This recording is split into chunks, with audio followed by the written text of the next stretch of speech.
Nah, teman-teman, saya akan bercerita tentang pengalaman yang pernah saya alami ya. Saya dulu di usia muda, saya pernah terkena stroke. Saya juga waktu itu kaget-kagetnya waktu itu ya. Karena stroke benar-benar tidak enak, yang saya rasakan benar-benar tidak enak.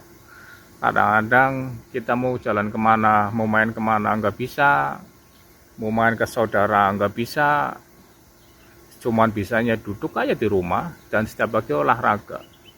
Karena yang namanya stroke atau yang sedang pemulihan ya harus itu rajin olahraga. Nah, ceritanya begini, saya dulu di usia muda, saya mau berangkat kerja.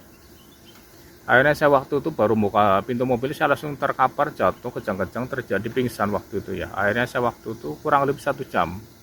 Pas 1 jam baru saya sadar kembali. Pas saya lagi duduk di kamar waktu itu di tempat kerjaan saya perut bergejolak.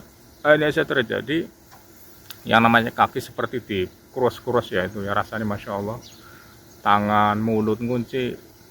Akhirnya saya terjadi pingsan lagi karena waktu itu yang saya tunggu-tunggu pingsan, teman-teman. Akhirnya saya terjadi pingsan di situ.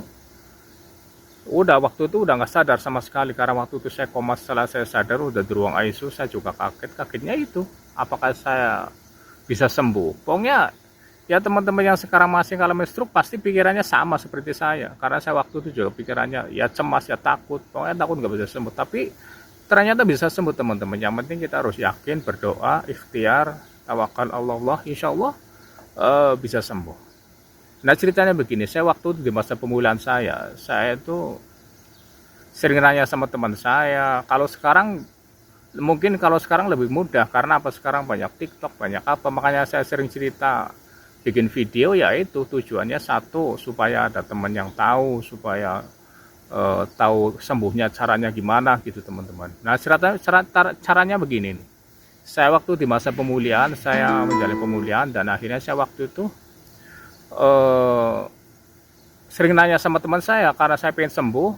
Saya nanya sama teman saya, dan akhirnya teman saya memberi tahu herbal yang khusus dari Tiongkok. Udah saya nggak pikir panjang, saya langsung beli 1 paket. Saya minum sebulan udah ada reaksi, dan alhamdulillah saya telah lanjut sampai 3 bulan. Alhamdulillah saya bisa terbantu sembuh pulih dengan wasilah herbal yang khusus dari Tiongkok. Yaitu kisah yang pernah saya alami, teman-teman.